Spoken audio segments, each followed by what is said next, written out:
All right. Well, thanks for bearing with us, everybody, with our technical difficulties, but we're here. We're good. Luis, thanks so much for joining us. Thank Um, you. I'm going to uh, give you a chance to introduce yourself in a second. I just want to let everybody know that we are going to have some Q&A at the end. So we will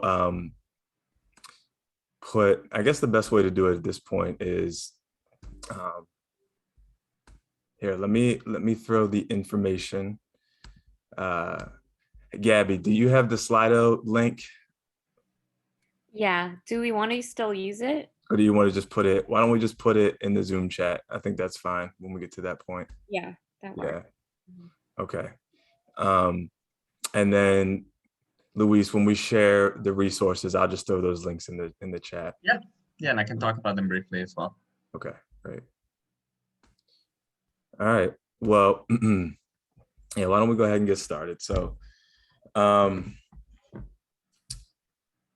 yeah, we are going to be just jumping into this conversation.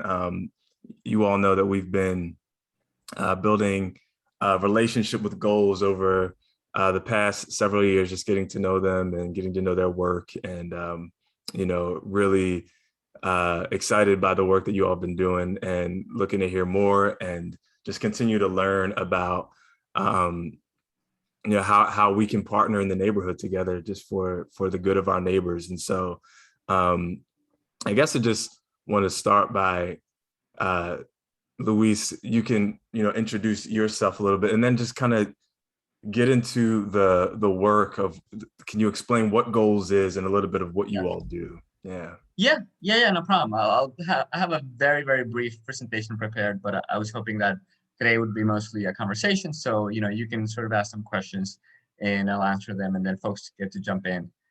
First of all, thank you so much for inviting me. I'm really happy to be here. I've really appreciated the opportunity to build a relationship with you guys over the past couple of years. And I'm glad to, have the opportunity to speak with, more of your folks, and I'm glad to see them here, interested in learning about GOLES and our work. GOLES, sometimes called GOLES in Spanish, short for Good Old Lower East Side. We have been serving this community since 1977. And, we have a mission statement, but the shorthand is pretty simple, and I really like it. And our mission is to really keep the people of the Lower East Side in their homes, in their community. And that's really what we do. So let me just go to the next slide. So when I mentioned, I mentioned the Lower East Side, this is what we have in mind. For different people, the term has different definitions. As we know, people refer to the neighborhood in different ways, to different parts of the neighborhood in different ways. When we think of the Lower East Side, we have this sort of kind of expansive definition: everything south of 14th Street, east of the Bowery or 4th Avenue, all the way to the East River and down to the Brooklyn Bridge, which is, a very, very large area that contains in itself multiple neighborhoods. If you want to think about it, it's about 150,000 people or so, and if most people think of sort of this area over here as Lower East Side, some people think of the area up here as the East Village. Some people refer to this area as Alphabet City. The Puerto Rican community refers to the area around Avenue C as Loisaida, which is a sort of Spanish way of pronouncing Lower East Side, and that's a term that was coined by Puerto Rican poet Bimbo Rivas.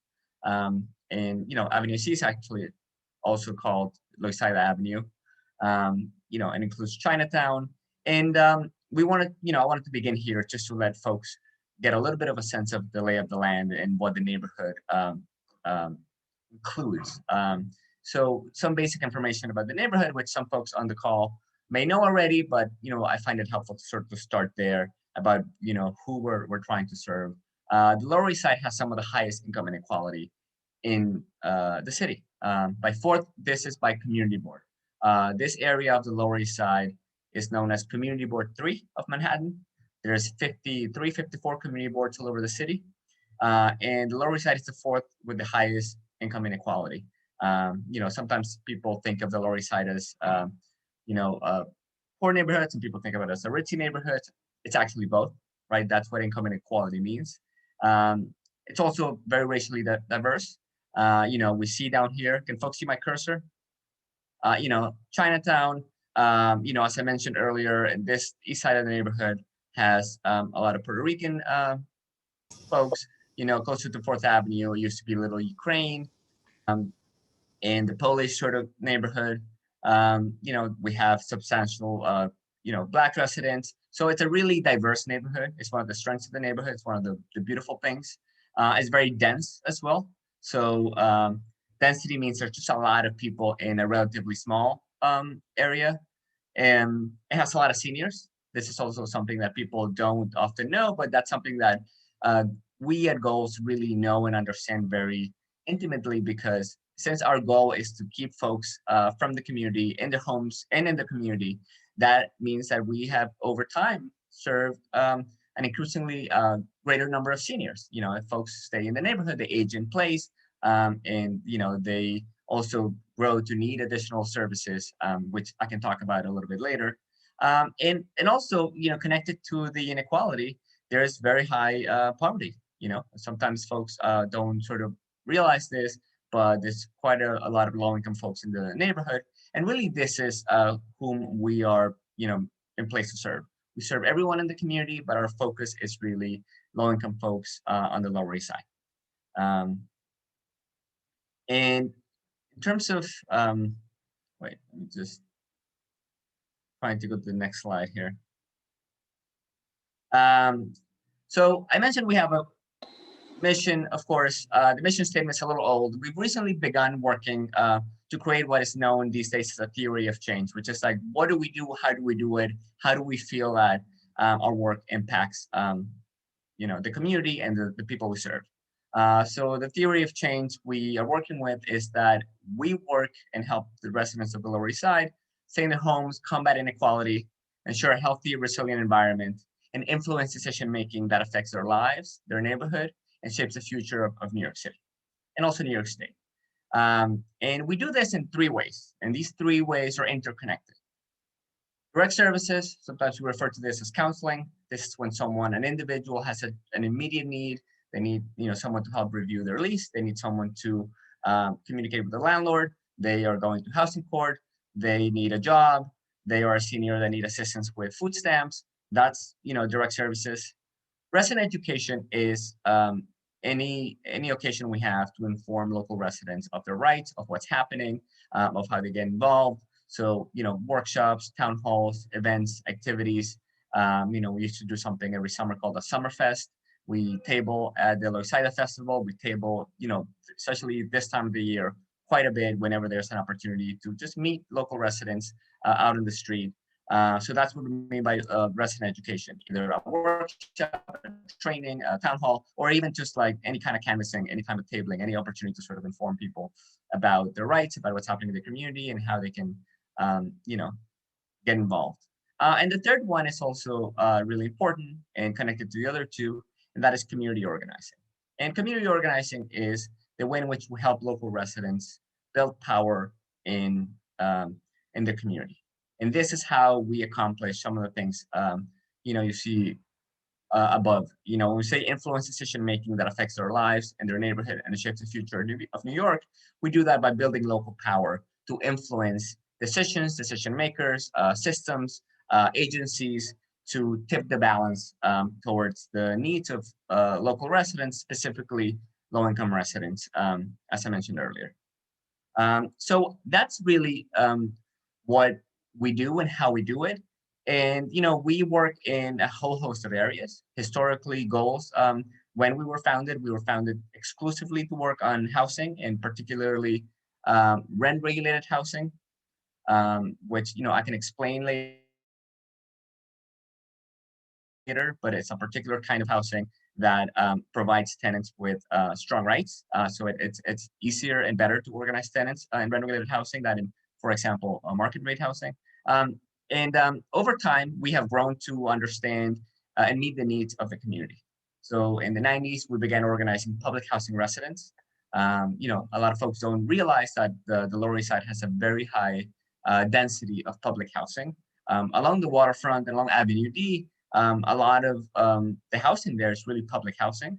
There are 15,000 units of public housing, NYCHA housing on the Lower East Side that houses about 30,000 residents. We've also, expanded to other areas. I mentioned seniors, over the past decade, we've really stepped up our ability and efforts to serve local seniors because we saw there was a greater need of people who were aging in place.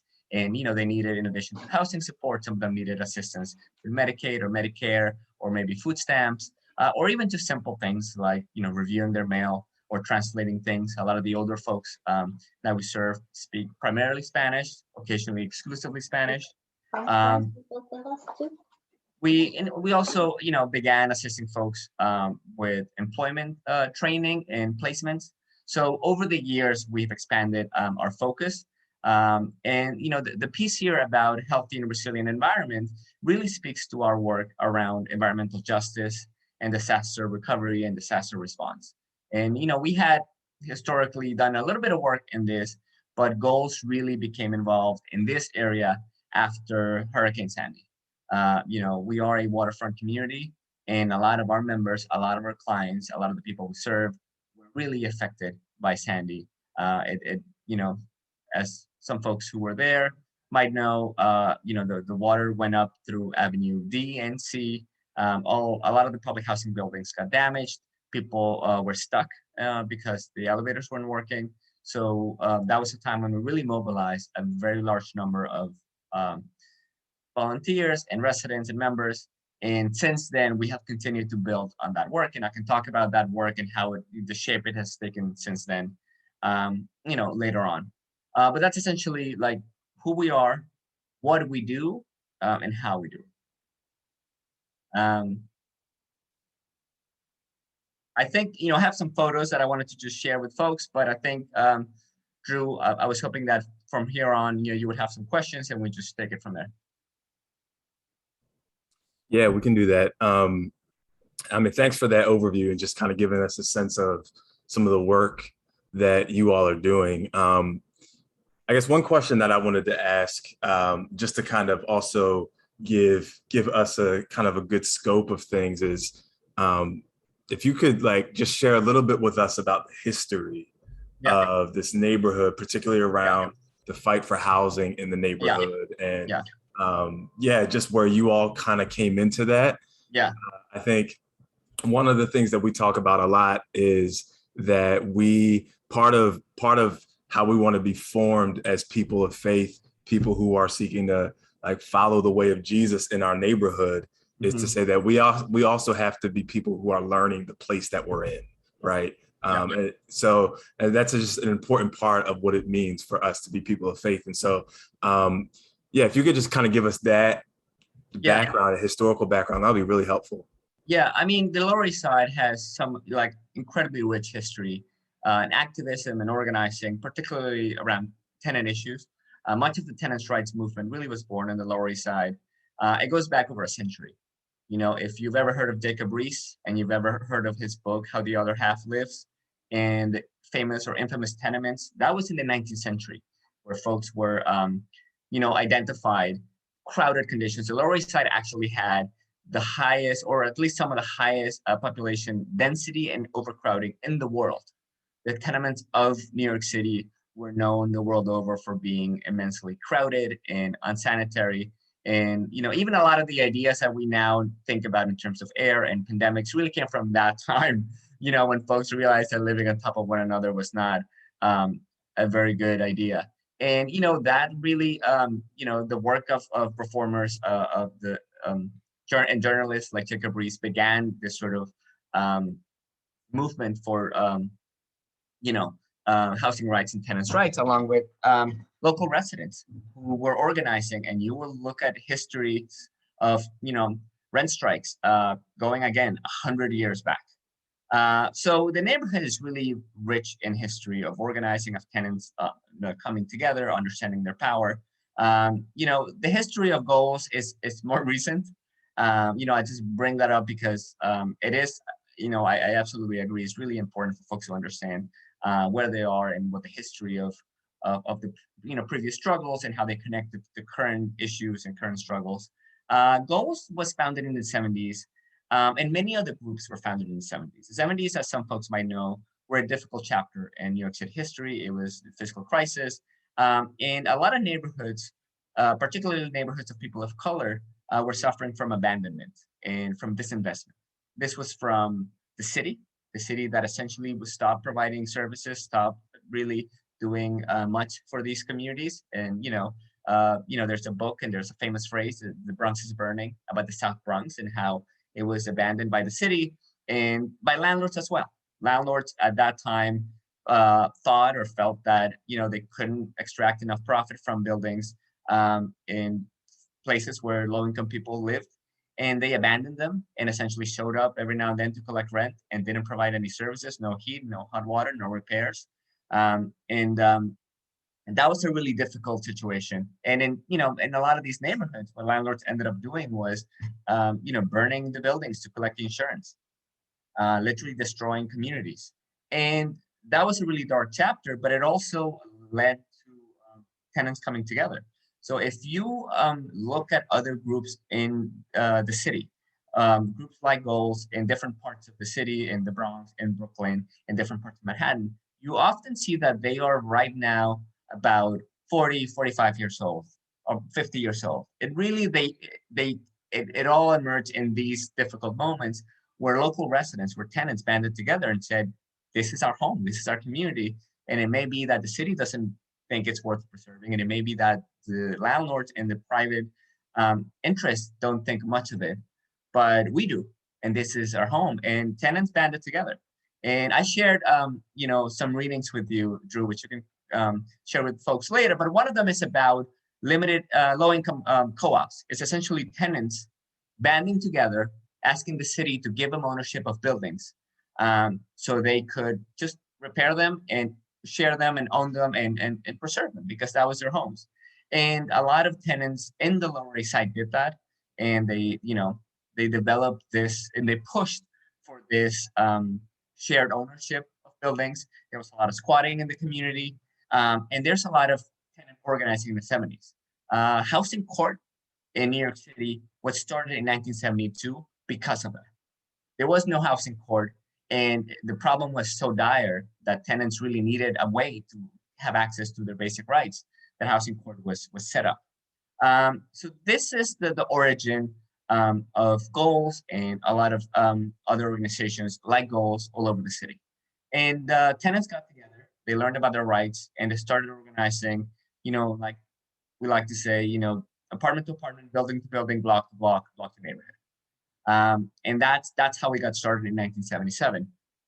And we like to say that we continue to do the same thing today for very different reasons or in a very different context. In the 70s, the city had no interest in the neighborhood. Private interests had very little, interest in the neighborhood. Buildings were abandoned. The city would sell buildings to tenants for $1 or a couple of bucks. Today, nothing could be more different. Today, tenants are still having to try to access their rights, are still trying to organize. And to some extent, it's because of too much interest in the neighborhood. Like when 40, 50 years ago, people didn't care about the Lower East Side. It was no good for them. They couldn't profit. Now they see enormous profit. And the way they see profit is by pushing out long-term residents, pushing out the same people who maintain this neighborhood, who in some cases literally built buildings or preserve them by hand. In addition to getting together to preserve these buildings, by the way, one of the reasons why the Lower East Side has one of, if not the highest densities of urban gardens and community gardens in the city is because of this abandonment. Local residents started getting together and they said, you know what, here's a vacant lot. There's a lot of garbage. There's just a lot of, blight. Maybe we start planting something. There was a group called the Green Gorillas, and they would come up with what they call seed bombs. You just they put some seeds together. There's a fence, you throw it over the fence, and hopefully some flowers will sprout later on. And then again, these same folks organize, they talk to the city, say, hey, give us this plot of land. We can build a garden. So this is the history of the Lower East Side, of the South Bronx, of Central Brooklyn, of a lot of communities that are now, having to respond to the pressures of displacement and gentrification, because now folks see the value of these communities, now see the value and the beauty of these buildings, and landlords see profit where they didn't see it. Now they see so much profit, and that puts enormous pressures on long-term residents. Mm. It just seems like, I mean, so much of the history is about people power, right? And the people organizing and recognizing if no one else is going to care for our neighborhood, we've got to care for our neighborhood. And I just love that that's the story of this place, and so many places around the city. But Yeah. it's so deep and so rich here in the Lower East Side. Yeah. And I know that particularly in the 80s, there was a lot, particularly that was happening around Tompkins. Can you say a little bit about that? Yeah, so another one of the readings that I shared is about Tompkins Square Park as a site of an enormous amount of vitality, of organizing, of engagement. People could, and I'm sure there's very long books about Tompkins Square Park, about the place where people met and they're organized. I was telling someone that the Hare Krishnas got started at Tompkins Square Park and they couldn't believe it, but it's true.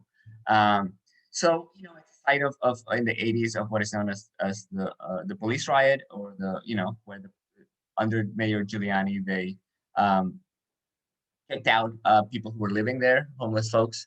So Tompkins Square Park has a very long history and going over 100 years of anarchists from Germany organizing, agitating, getting together. People would give speeches at Tompkins Square Park. That was really a popular place where political issues were discussed. People would come together and argue and debate. Tenants would come together and have, put out their banners and just have rallies and come together. So it has a very long history and all kinds of community organizing, political organizing, tenant organizing. It has a unique history more recently because it was the site of this infamous crackdown on people who were homeless, who were living there, and the city was not providing any other alternative, and folks were just living there. And famously, in I think '88, Giuliani went in and sort of like very brutally assaulted the folks who were there. So it's also the site of that tragic sort of like event. It continues to be a sort of a site of meetings, of events, of activities. There's also a place where, in a community where, there were different groups. Sometimes that was the one way in which they could come together. There were like the Puerto Ricans over here, there were the Ukrainians, there were African Americans, and like that was this melting pot where, folks shared space.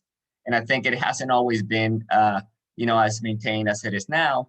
But I think it highlights the really vital importance of public space as a place where people can come together and build power and share experiences and communicate what their issues are and, build a movement. And I think in and around Tompkins Square Park, when you read about it, you will learn quite a bit of the history of the neighborhood itself.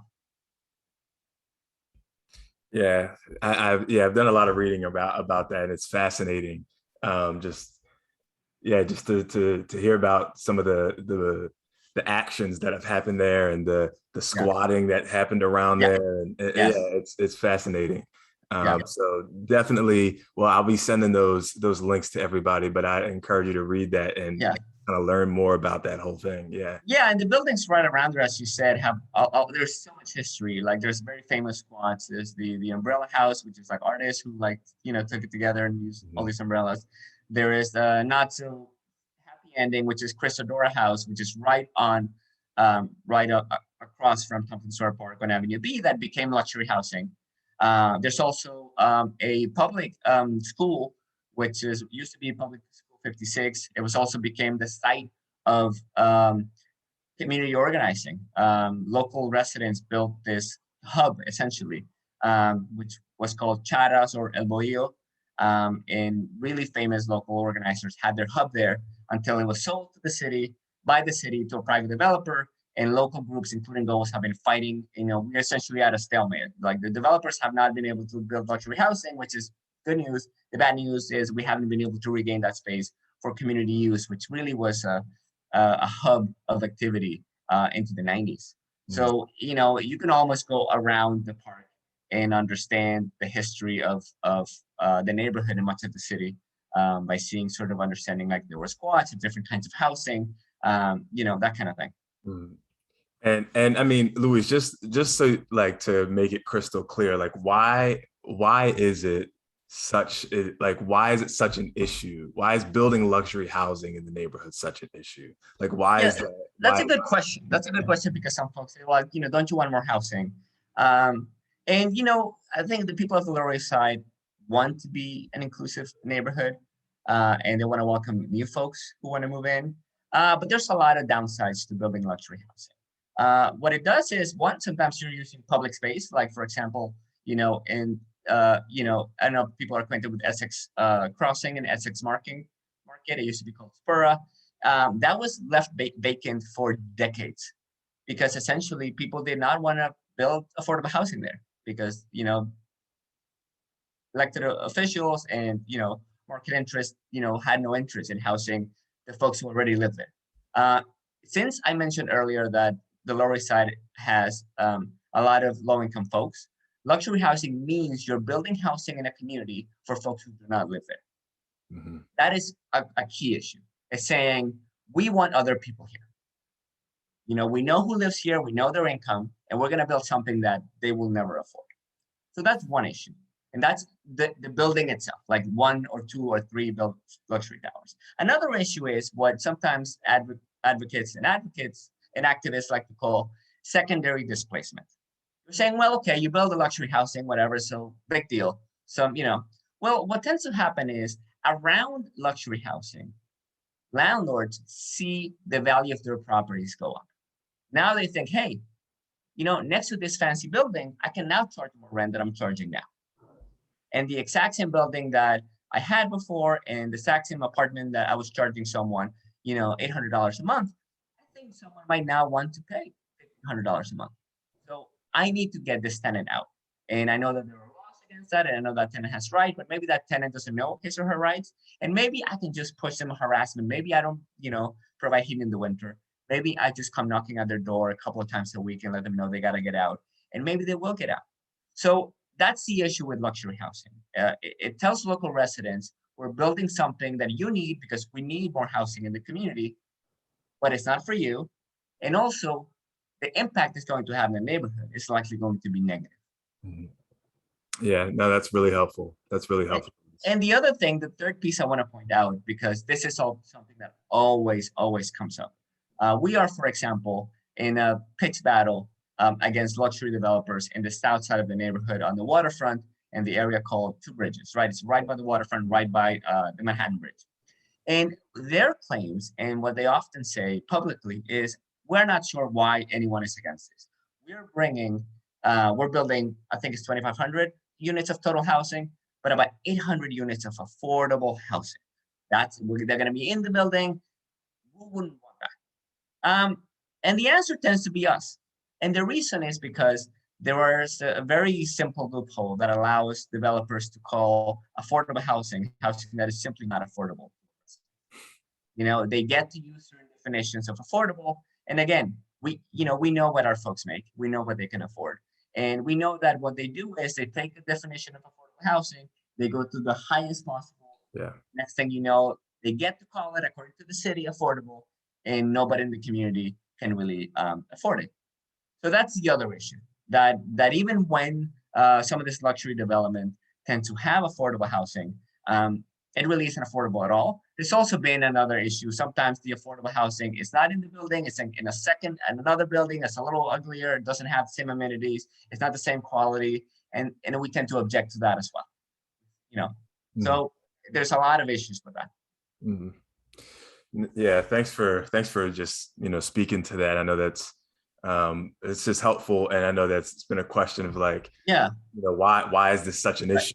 Yeah, and I want to add one more point to this, which is also just the very sort of aesthetic or feel of the neighborhood. A lot of the luxury housing today is these massive towers, and a lot of folks like a sort of relatively low level version of their neighborhood that has views of the waterfront or has some views of and they are rightly concerned about shadows and just how the neighborhood feels when, you used to have mostly like, 6-story tenements or whatever. And now people are proposing hundreds, like 1,000-foot towers. I mean, like really, truly towering many times above the tallest buildings in the community.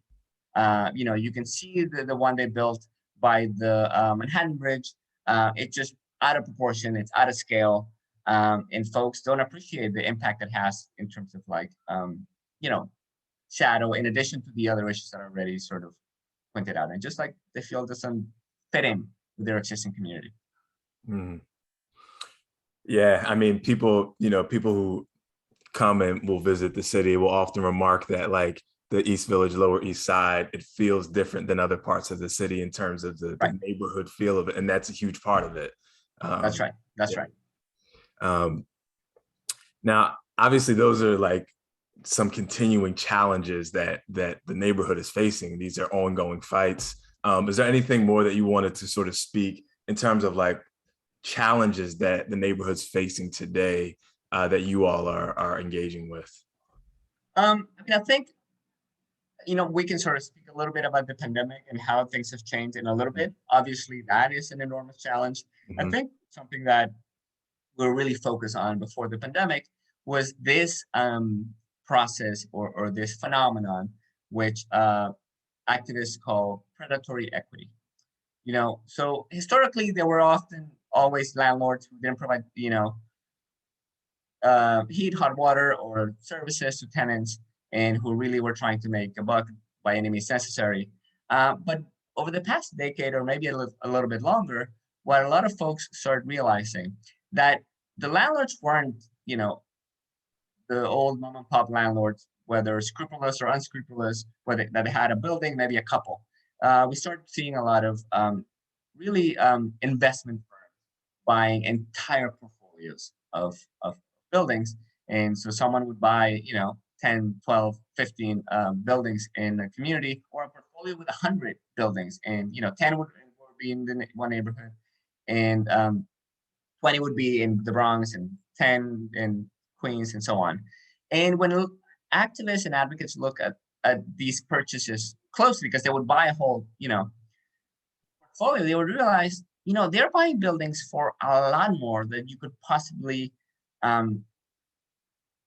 manage it with the existing tenants, right? Usually, historically, you look at a building, to determine its value, you say, well, it has this number of tenants, has this is the rent being paid, so you could, maintain it with this money, and there might be some profit after. And that's how people calculated the value of a building, to sell it and buy it. And they realized that these buildings were being sold and bought for many times that amount.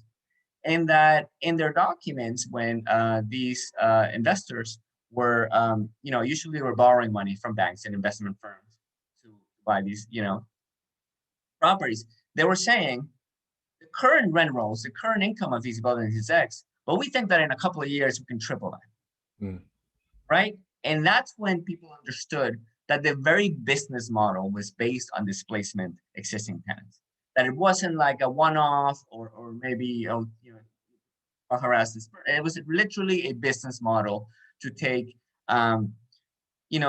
dozens of buildings all over the city, and harass the tenants, kick them out, and make the apartments go through a process known as deregulation. And to put it simply, as I mentioned at the beginning, there's something called rent regulation in New York City, which gives tenants in about 1 million apartments very important rights, limits to rent increases, the right to renew your lease, that kind of thing. And essentially, this new model, this predatory model of landlord, was to deliberately, violate people's rights, harass them, evict them, and take these affordable units outside of regulation so they could essentially rent them for whatever they wanted. So not only was it affecting the individuals who lived in these buildings, but also was affecting the affordable housing stock of New York City in general, which we have seen shrink and shrink over the years. Rent-regulated units used to be the majority of the apartments in New York City. Now there's still a lot of them. There's about 1 million, but it used to be many more. I think it's actually now by 900,000. So that was really a big issue we were working with, not only at the local level, but citywide. And we really banded with tenant advocates all over the city because, again, if someone owns 100 buildings and 10 of them are in the Bronx and 10 are here, then we can collaborate and say, okay. And one of the biggest campaigns we had in recent years was against one of these predatory landlords who had a lot of properties in the neighborhood. His name is Steve Croman, and we fought him for years. Yet, Attorney General, we got a restitution fund of $8 million for tenants. He went to jail. So these are the issues we're really working with, and that was quite a success story because we were able to get a lot of tenants money back for the lack of services over the years, and just the disrepair and the conditions in which they had to live. Wow. Wow. I mean, that's amazing that you all were able to, just have that success and that victory there. I mean, Yeah. I know in this work is probably just even those victories, like you got to celebrate them, right? You got to, because it's hard. It's long work that Absolutely. Yeah. Yeah.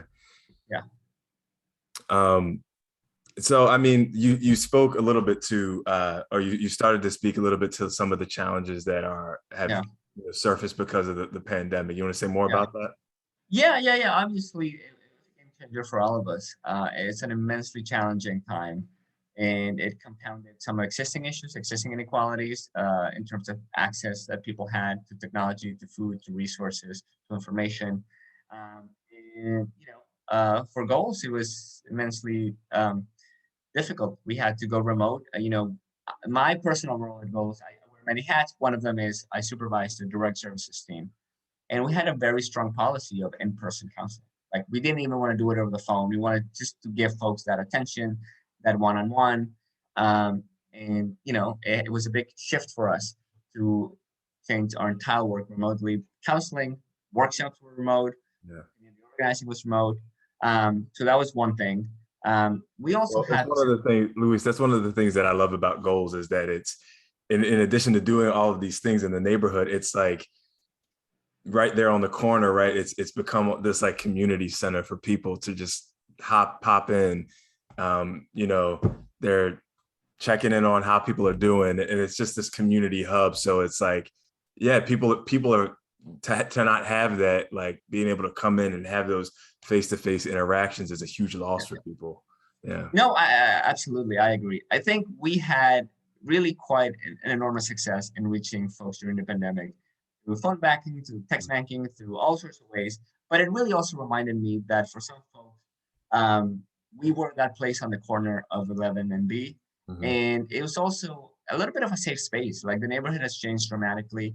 And for the older folks who speak mostly Spanish, to come in and to encounter a mostly bilingual staff that sounds like them, that kind of looks like them, that sort of has an understanding of how they might move. We're not on the fifth floor of anything. We were just a storefront. We just walked right in, and it's a challenge for us, for the staff, but it's also quite wonderful. And we realized that yes, we reached many more people than we ever did through all these new technologies and these new ways. But for some of the folks that are our staunch supporters and clients and members, if the gate is down, we're not doing what we should be doing. And that was very heartening and a very humbling lesson for us as well. So, in addition to going remote, I think we also did a lot of work in person, because one of the things the two things I would say that really we focused on during the pandemic was, food access and insecurity. We knew that folks had a hard time, but we learned that really some folks who were, paycheck away, or some delayed something away from accessing food or becoming food insecure. So we made wellness calls to tens of thousands of people. We called every client and member who walked through the office in the previous 3 years, and then some. Then we started using voter banks and census data and you name it, to just reach out to people however we could. We created like a script for staff and volunteers to make wellness calls and say, hey, how are you doing? Just so you know, these are the open food pantries in the neighborhood. The city has this food distribution program. You can also, get food in this way. Just so you know, there's an eviction moratorium, so nobody's going to kick you out, this and this and that. So we did that quite, systematically and in a very, very large scale. That was very new to us to operate at that sort of like scale. And it was a challenge, but I think it was quite successful in us being able to reach a lot of people. And the feedback we got from a lot of them was really positive. Yeah. Hearing from us. And then just some people just like hearing the basic facts. Okay, great. I made a lot of these wellness calls.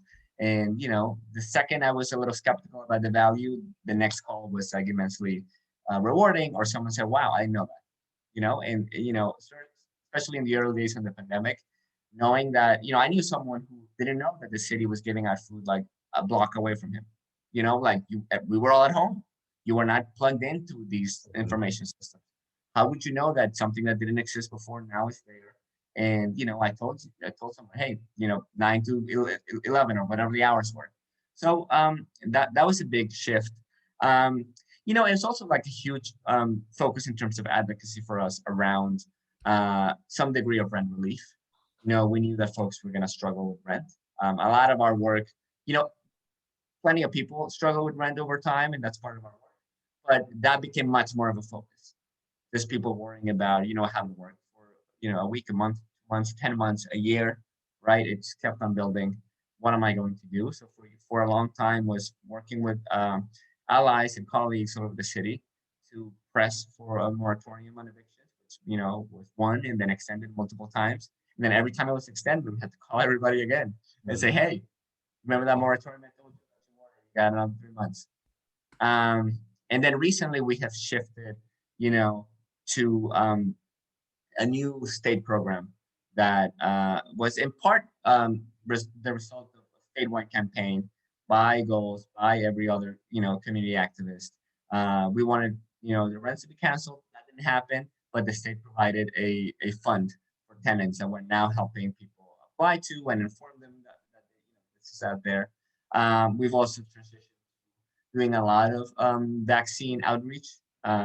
Folks had, they didn't have necessarily the best information or access to the information, or knowing how to get an appointment, or maybe it was a linguistic barrier. It doesn't seem like a lot of the city and the state reached out to our communities in a way that was effective. At least that's the sense that we got. So we have really been focused on, information and resources, vaccine, access, either information or helping folks, get it. And we've continued to do food distribution. In addition to like telling people about food during the pandemic, we actually I have some of these photos just of some of that. We went out there during the pandemic and just distributed boxes and boxes of food. We're still doing that. It's a lot more targeted during the pandemic. During the peak of the pandemic, the food insecurity was much more widespread. Mm-hmm. And I think now we're trying to see how localized it is and where it's really most acute, and we're trying to understand sort of like what we've learned so far. There was times during the pandemic that a lot of people would call and say, yes, I could use some because I lost income, or I'm afraid to go out, or whatever. Things have shifted, so we're continuing to do this work in a different way. Mm. Yeah, no, I can imagine just it's like the things that have always been there, right? The pandemic just kind of, brought those things to the surface even more, or just exacerbated them for people. So, yeah. And I Yeah. mentioned inequality early on, and I think this is how it plays out. It has played out in a million ways, like the city and the state, almost everything they've done has been online. And I can go online. Yeah. Most of our clients can go online. They're not getting on Zoom. They're not doing any of these things. And there's just this like intense reliance on technology for vaccine appointments. Like so the inequality in the neighborhood, the digital divide, the inequality of access, of mobility, right? For some seniors going to certain places, it's a lot. It takes a long distance. It's difficult. They may be accessible. Again, you may not have the up-to-date information if the information that you need is changing. I would say one of the biggest challenges for us over the past 15 months or a year and a half we were somewhat used to certain things being facts, right? Like the rights of tenants didn't really change so much until fairly recently, which, there's good news there. But, we could tell folks the same things. And everything we had to share with people changed so fast that we really couldn't print it. We do a paper newsletter, we send it out 3 times a year, and it was useless during the pandemic on some level, because by the time I was done writing it, I had to update it. And I was like, you can put all over this information may change, but you want it to be accurate. So it was a real challenge. And the same thing applied, as I said, with something as simple as the eviction moratorium. It had a different date every time. And then you had to submit this form. Obviously, as everybody knows, the situation with the vaccines changed month to month. First, like nobody could get them. Then a handful of people. And before that, the same thing was with testing. We wanted to inform people about what the best practices were. But those were changing, week to week and month to month. First, it was like, nobody get tested, there's no nice test. Then it was like, some people get tested. Stay home, don't get tested. Oh, get a mask, don't get a mask. Like all of these things, we wanted to tell folks what they could do. But, depending on when that was, it changed. So, we relied a lot more on sort of calling folks.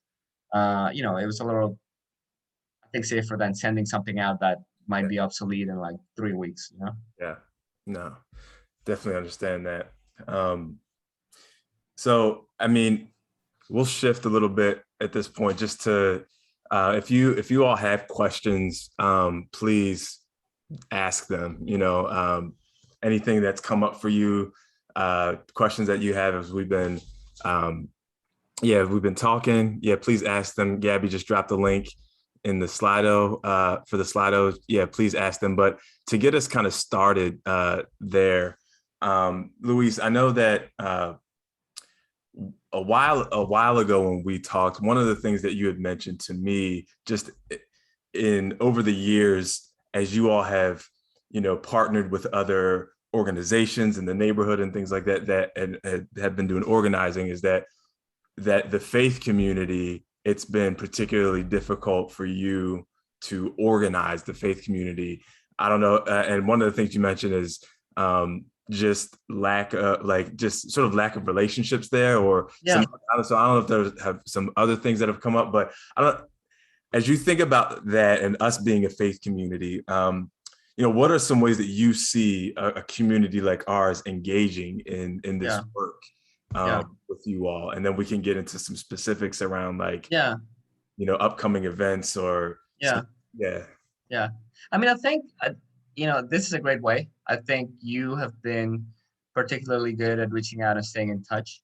We know that everyone has to sort of focus and priorities, and it's hard. Like, we don't expect anyone to sort of be with us, every rally and every activity and come to every workshop and do anything. We don't expect that from, members. Members are really active and then they slow down, and, we understand that. But I think one way is to sort of stay in touch, to stay connected, to, check our social media, to reach out, to get in our newsletter. I've tried very hard to sort of be very available to not only you guys, but whomever. Like, that's one of the things about being a storefront. People come in, they're like, and I'm happy to chat. I think having conversations amongst yourself and understanding how your faith connects to this work, how it has connected in the past for others, how it connects in the present for many people, and how it's a way of living your values and what it means to be a Christian, and what it means to be a good neighbor, what it means to be the member of a community, and how that there is a sort of faith connection there. I think we have limited staff and limited number of organizers. So while we would love to reach out to every church in the neighborhood and every faith institution, we struggle to do that. We ourselves have our own focus at a given time. It's like, hey, we're gonna go this way. So I think in terms of how you can be connected, we have some channels that you can sort of access. We have ways of getting involved. I think you guys have been involved with us a little bit. I know that we go to the vote of the rent guidelines board every year, which is the board that determines the rent increases for rent regulated tenants. I know that some of your folks came with us a couple of years back, and that was great fun. And that was really, hopefully, really interesting for them to see how, or how organizing works, how local residents turn out when something matters to them, and also how like the decisions of a board of 9 people affect them, 1.5 million residents. That I think was hopefully instructive. We, as I mentioned earlier, have relied on volunteers a lot more recently, and we have a much better sort of volunteer infrastructure these days. So if folks on the call, are interested in volunteering with us, that's great. We have multiple ways. You can volunteer from home, you can make calls, you can text, you can come to events, you can help deliver food if that's, you feel like you're up for it. Folks can also support us in ways that they may not always realize. People have skills that we might be able to, put to good use. As a small grassroots organization, we're always kind of trying to make do. So if someone, can translate a workshop, if someone can help us update our website, if someone has, they work in advertising and they can improve the flyers or the materials, whatever it is, you can say, hey, this is what I do. We have a member who plays the congas, and he's out there at every rally, and he's great. We love him. It's not a ghost rally if Rey Santiago is not there. So I think for folks to think about what they can bring to the table, I think we've often been very open to that, and I think we welcome people bringing their skills and their abilities and saying, hey, I do this. Would this be helpful? Telling your neighbors, telling your friends, hey, there's this place called Goals. You have a question about housing. Maybe they'll not be able to answer it or stop by, or they're doing a rally. They have a workshop. Maybe you can go. That's great when we see folks turn out to our events and activities. You guys have also been very generous with us. Some of your folks joined the annual celebration. That was quite helpful, quite great to see, familiar faces. The annual celebration is a fundraiser. We get funding from the city, we get funding from different sources, but direct funding that doesn't have a clear, no strings attached goes a long way, especially at a time when we're trying to like pivot really quickly and have to adjust. So, if folks want to be supportive or get involved, like, there's really quite a few ways. Thanks for that. And like along those lines, are there, and someone is asking, are there any group volunteer opportunities? Yeah, so like for a group to come and be a part of some of the stuff that Goals is doing. Yes. So the most obvious one, like the phone banking, literally requires a certain number of people. Mm-hmm. It doesn't really work if we have like 3 people. I think the number is 15 because we use technology, and if it's less than 15 people, the whole thing kind of falls apart. I think sometimes for certain events, we definitely need shifts of people. So we need 3 people or 4 people to help set up and whatever. And that's the type of situation where maybe a Goals staff can be there to coach folks and say, hey, someone needs to sign the sign-in sheet, someone needs to fold the chair, someone needs to do this and that. So I think there's definitely those kinds of opportunities, where we need a couple of people at a time. Obviously, if it's a rally or something, the bigger the group, the better. So if we're turning out for something, I don't know if you guys have t-shirts, but like you can wear your own and have your own like squad show up. If not, we're happy to give you a Goals t-shirt to show up. So yes, I think a lot of things we do require a couple of people at least, and it's best. So, I understand that that's kind of a little bit more fun. Even for Goals staff, we rarely send somebody to do someone by themselves. No one wants to do that. Mm-hmm. No one wants to just be the sole person staffing a table. Whatever it is that we do, there's usually a couple of people. And for certain things, literally a group is better. Like, phone banking, the text banking, the actions, the rallies, that kind of thing. Is the phone banking, is that on site? No, that's from home. Remote? Yeah, that's remote. Okay. And can you say like, what does that actually entail? What are people doing when they're? Yeah, I mean, I think you get a little training, Mm-hmm. and essentially you're reaching out to folks depending on what it is. It might be some of what I mentioned earlier, some version of a wellness check to be like, how are you doing? Just wanted to inform you, for example, that now there is this emergency rental assistance program. If you're behind on your rent, there's a, New York State program that allows you to get up to 12 months of back rent and 3 months of future rent. Would you like us to connect you with a counselor who can help you with that?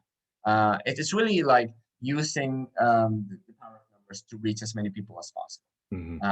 We obviously wouldn't ask volunteers to do any counseling or any, provide anything that is not just a basic facts, that people can use and connect them with the organization. It could be about food pantries. It could be about upcoming events. Sometimes, we might call folks and be like, hey, we're having these 2 or 3 events coming up in case you're interested. If it's about food distribution, recently it's been about the vaccines. Like, hey, did you get your vaccine shot? Are you interested? Do you need help? Do you want information? So it varies, but it's usually providing some basic information, getting a sense of someone's need, and then saying, I can connect you with someone. Okay. No, great. That's helpful. Now, are there any upcoming events in particular that, that you all have on your radar that are coming that we can support, or like important situations that we should be aware of as a community? Yeah. So, I think I don't have the date. We're doing the volunteer calls about once a month. So I can share that once I have it. I don't think we have it for this month yet. So it's helpful sort of to know, that that's usually happening about once a month. We just went, some of the important rallies just kind of ended, and some of the really sort of, kind of the activities, some of them. So there's a little bit of a lull in July, in part because the city and the state and everyone kind of works around fiscal year, and the fiscal year for the city and for a lot of groups ended in June. So now people are kind of ramping up in terms of new activities and new programs and that kind of thing. So the main thing coming up is the volunteer activities and the phone calls. So I can share that as soon as I have it with everybody. Yeah, but that's happening once a month, usually in the evenings. So yeah, I can connect folks with that. That would be great. No, thank you.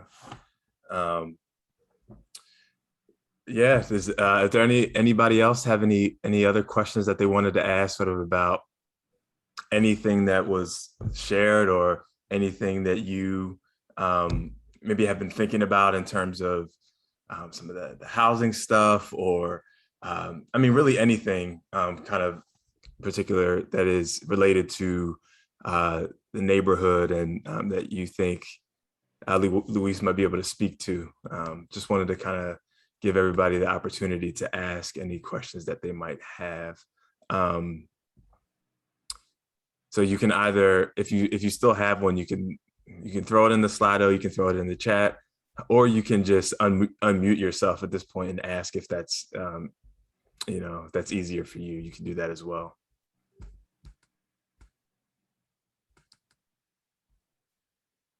Yeah, folks have any questions about the work we do, the neighborhood, some of the issues we're seeing, or just a personal question about, your own experience or interest in this work, I'm happy to answer it. My email, it was in that presentation. I stopped sharing it. It's just luis@goles.org. I'm happy to answer questions or connect you or connect anybody here with folks in the community or other organizations in the community. One of the things that I hope folks understood from this conversation was none of this work happens alone. Tenants do it alone. GOLES doesn't do anything alone. We're always working in coalition and partnership with local organizations. The Lower East Side in particular has a very thick network of groups who are doing really great work. There's a whole bunch of folks doing sort of cultural organizing and cultural and arts work. There's not only GOLES, but a couple other tenant rights groups is focusing on the Asian American residents. They do great work. Cooper Square Committee, they're also good allies. So I think there is a lot for folks who are interested in learning more or getting involved to learn about what's happening in the community, what different groups are doing, and where you might be able to support or connect with them. Like I said, maybe you have a unique interest or unique skill or passion, and there's a way in which that can be channeled if not by working alongside goals, maybe alongside some of the many wonderful organizations in the community that are doing really important work. Mhm. It's one question that I would ask as we come to the end of our time here. So, speak to this as extensively as you want to speak to it. But I guess, with so much talk, right, around gentrification. Yeah. And I guess, like, what would you say to the people who are, we have a lot of people who aren't from the Yeah. city, aren't from the neighborhood, have Yeah. moved in, Yeah. and yet are asking the question, like, how, like, what can I do that is Right. not just kind of help, letting this thing keep going forward? Like, what can I do to actually Yeah. contribute to the flourishing of Yeah. the place and not just pushing people out? Like, what do I do? Right. Yeah, so that's a good question. I think, like I said, I think earlier, like the Lower East Side has always been a welcoming place, a place where people move to and come from other places and are drawn to, and I think no one really wants that to not longer be the case.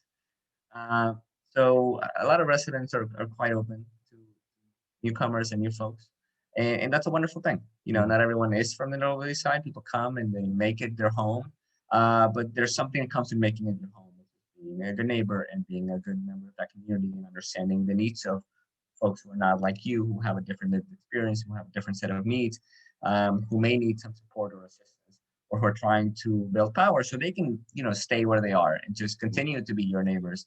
So that's one thing. It's sort of thinking about. It's wonderful that you're here, and hopefully you can participate in the life of this community and in the life of this neighborhood in a way that contributes to the vitality that perhaps drew you in the first place.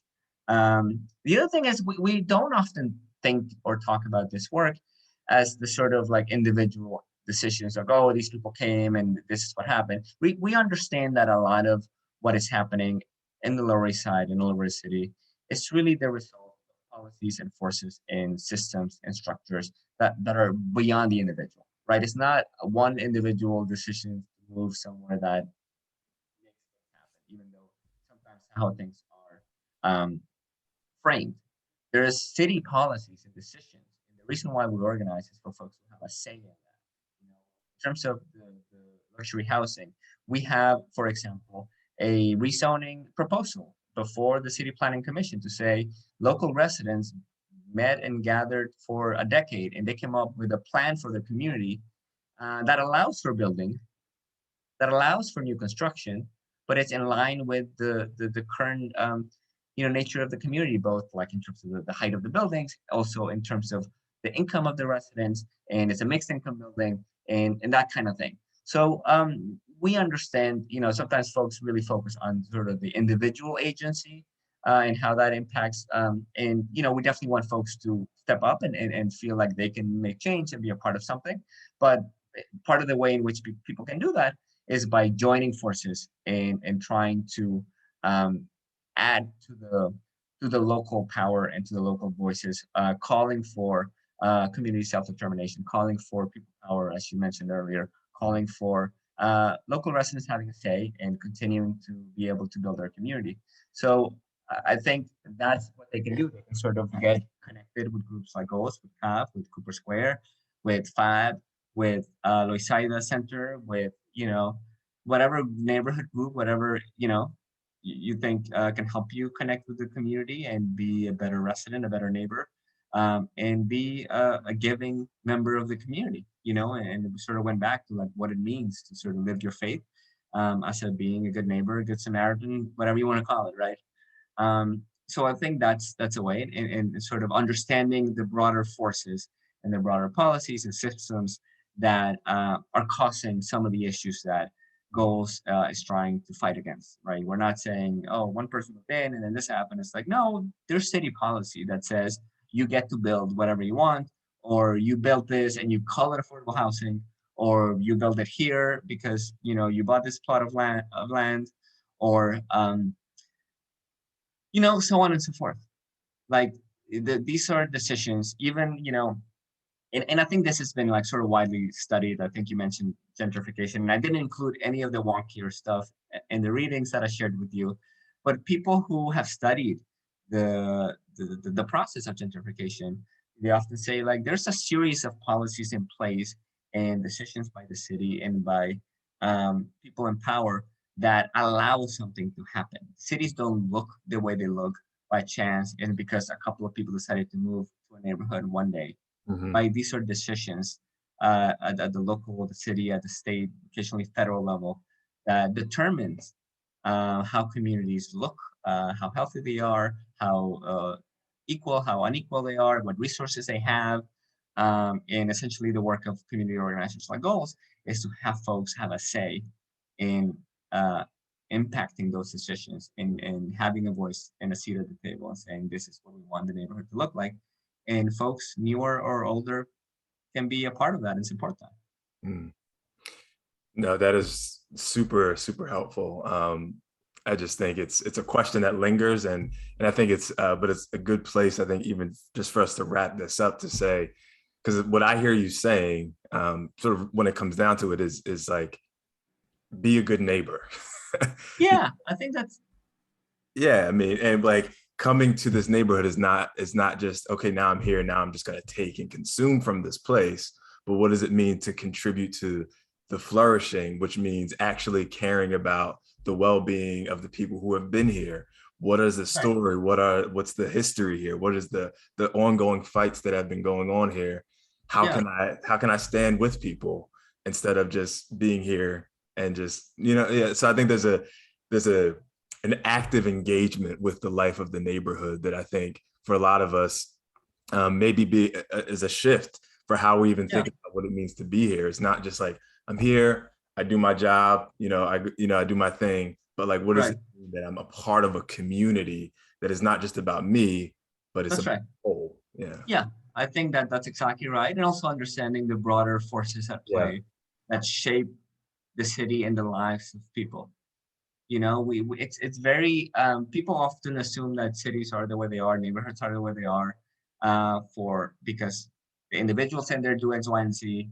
But when you start understanding the history of the city and planning and zoning and decision making and power, we realize that the South Bronx didn't burn for no reason, right? You understand that there were decisions that at that time the cuts affected actual fire departments, and the city decided to cut fire stations in communities of color.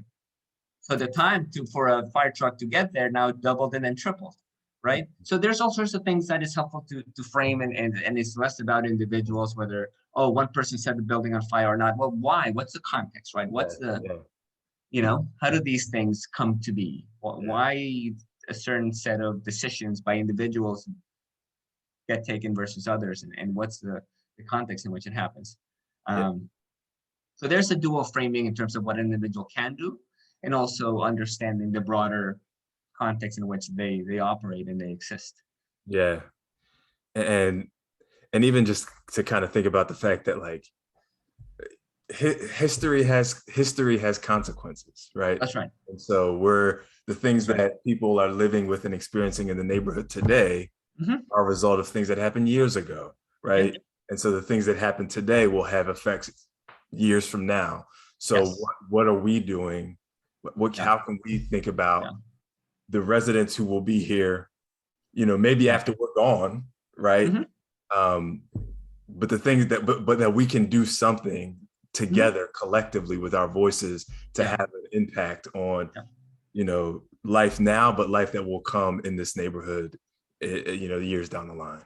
That's right. And the beauty of it, that you do not have to look any further than the Lower East Side for that very lesson, right? You have to look nothing but walk 3 blocks and see a community garden and be like, what's this about? Why are there so many community gardens? And isn't this lovely and beautiful that there's so many green spaces right here? And how did they come to be? And why do they have these names? And who were these people? And you'll learn that they were local activists. The abandoned plot and said, I can grow some flowers, and maybe my children or someone else's children or people who don't even exist here will one day come here on a hot day, take a break, and this will be nice. Yeah. Yeah, no, I love that vision. That's beautiful. That's beautiful. Luis, thank you so much for just giving your time, just being here with us, sharing your wisdom and just the lessons that you all have learned over these years, and inviting us into this work with you all. I mean, we are a new community here. Still learning our way, learning what it means to be here. And so to have you all, to be able to partner with you, to learn from you, and just to contribute what we can to this work is something that I know we are excited about, and grateful to be invited into this with you all. So thank you so much for Sounds great. And thank you for inviting me. And thank you. Thanks everybody for taking the time to join us and to be a part of this conversation. Yeah, I really appreciate that. And so everybody, I will share the resources that Luis sent, so you all have access to those and can take a look at those when you have time.